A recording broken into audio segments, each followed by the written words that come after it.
In a military building in 1966, Chief Sander watched the news with interest. The report told of a sailor named Cal, who had found a nuclear bomb deep in the ocean. Cal was the first black sailor in the U.S. Navy. This is the true story of Cal, a young black boy whose journey will inspire you. Back then, racism was very strong in America. But Cal had a dream to join the Navy, even though he knew he would face cruel treatment. He hoped his story would give others courage too. As a child, Cal helped his father on their farm. At first his dad said no, wanting Cal to study and play like other kids. But Cal kept asking, so his father finally let him help out. Years later, Cal left home to join Navy training. His father made him promise never to return to their village. Though it hurt, Cal's dad wanted him to focus on success without worrying about family. But when Cal arrived at the base, he became a cook instead of a trainee. The military didn't allow black people to be real sailors back then. They were still seen as servants for white Europeans. The next day, Cal saw white trainees swimming. His friend explained black and white sailors had separate swim times. Cal was confused. Weren't they all human? He bravely jumped in to swim with the others. Everyone insulted him and the captain ordered him out.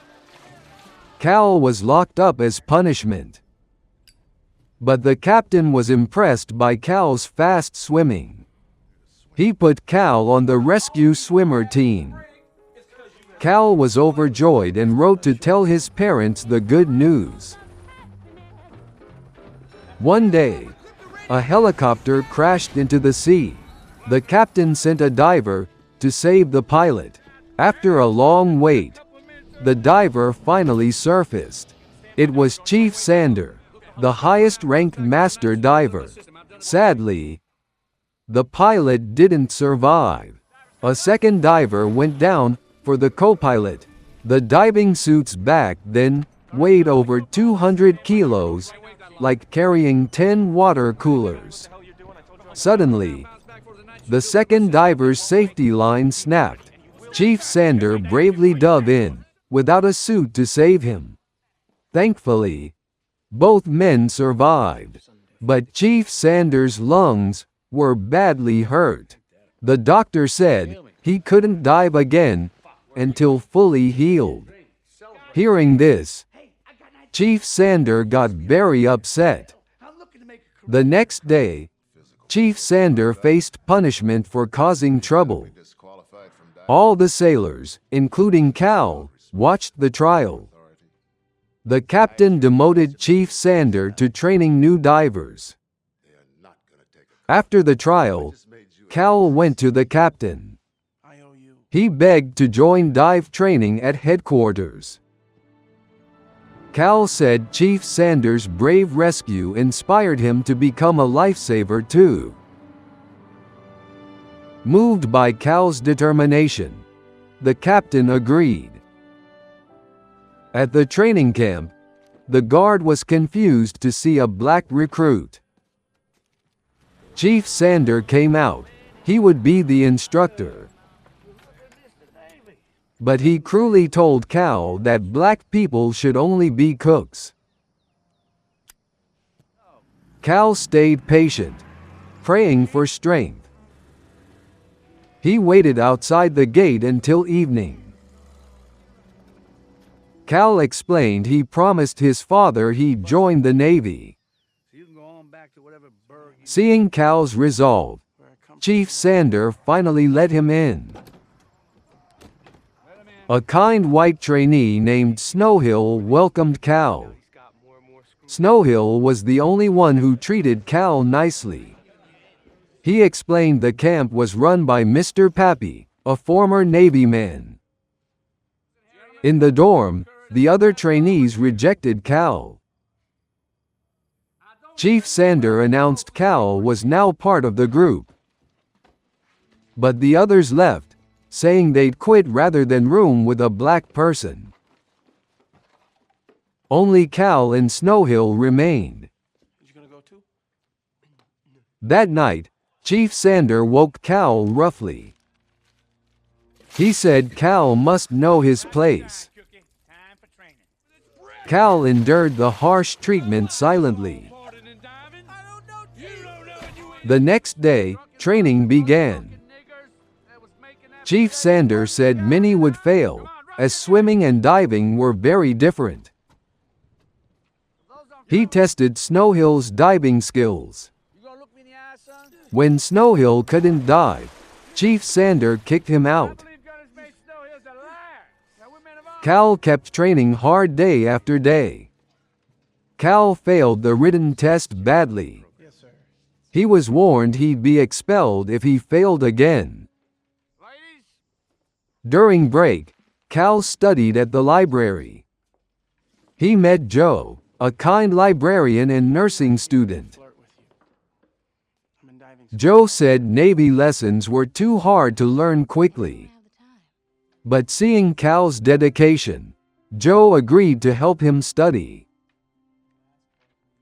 Cal passed the next test with flying colors. One day, Chief Sander had two trainees weld an underwater ship. Suddenly, the ship shifted, nearly falling into a deep trench. The welders' air hoses got tangled as they cried for help.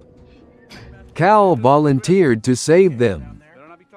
Chief Sander gave him 5 minutes before they'd run out of air. One panicked trainee abandoned Cal and the other diver. Though angry, Cal kept working to save the remaining diver. Afterwards, Chief Sander read out a Navy commendation. But the award went to the cowardly trainee who fled, not Cal. The commander still wouldn't recognize Cal's heroism because he was black. The other trainees felt bad and started befriending Cal. Later, Cal called home and learned his father had died. His mom said Dad hid his illness so Cal could focus on his dreams. That night, Cal was heartbroken about his father. He called Joe for comfort. While waiting, a woman approached, Chief Sander's wife. She was sad her husband chose drinking with friends over their anniversary. She took Cal to the bar where Chief Sander was. The sailors there reported Cal to Chief Sander. Chief Sander yelled that black people didn't belong there. For the first time, Cal stood up to him angrily. Cal challenged Chief Sander to a diving contest. If Cal won, Snowhill could rejoin training. Cal won the contest. He looked for Joe but couldn't find her. Joe explained she was leaving for a new job. Cal bravely proposed to Joe on the spot. He promised to find her after graduating. The next night, Mr. Pappy ordered Chief Sander to fail Cal. He didn't want any black graduates from his camp. Chief Sander disliked this abuse of power. Yes, sir. He told Cal about the unfair order. Baseball season's over, Cookie. Why not? They argued when Cal insisted on taking the test anyway. Since when does deserve mean anything? They ain't gonna have color dye. Chief Sander angrily broke Cal's cherished radio from his father. Cal was devastated to lose his only memento. On test day, Cal showed up confidently. Chief Sander reluctantly let him participate. The test began as gear bags were thrown into the water.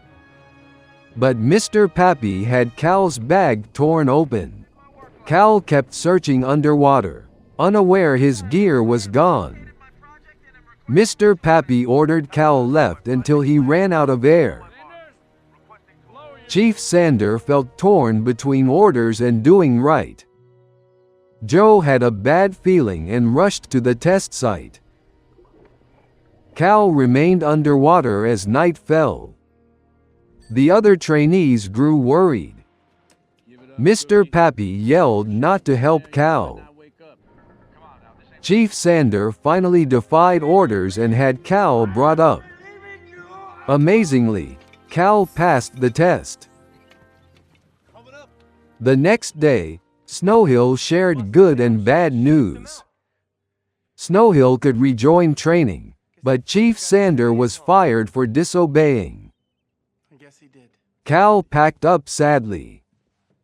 He found his radio fixed, Chief Sander's doing. Years later, Cal was a senior Navy diver. He'd married Joe and had a child.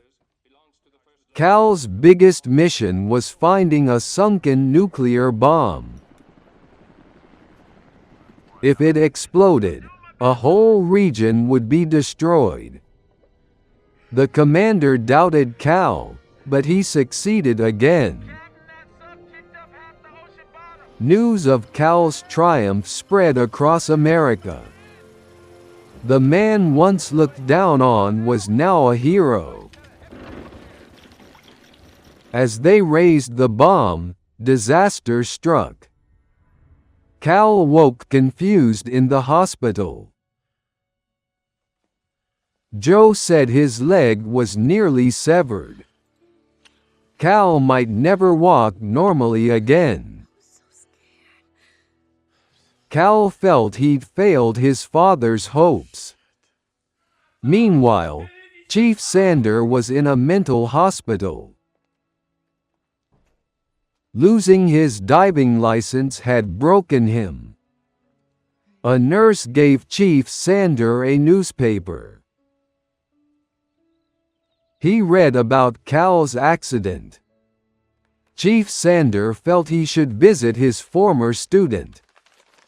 The Navy commander came to see Cal. Captain Hanks arrived too. Cal begged to return to duty once healed. But Captain Hanks said Cal could never dive again. Cal showed a story about a one-legged Air Force pilot. He asked for a few weeks to prove he could still serve. Cal even requested his damaged leg be amputated.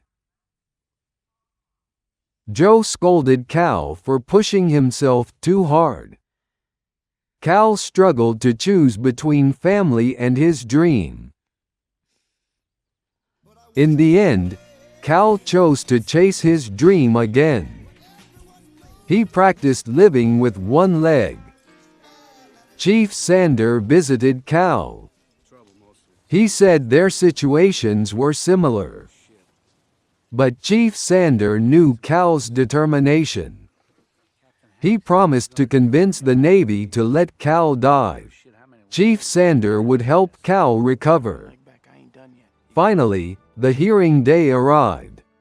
A guard blocked Chief Sander at the door. Inside, Captain Hanks had a diving suit brought in.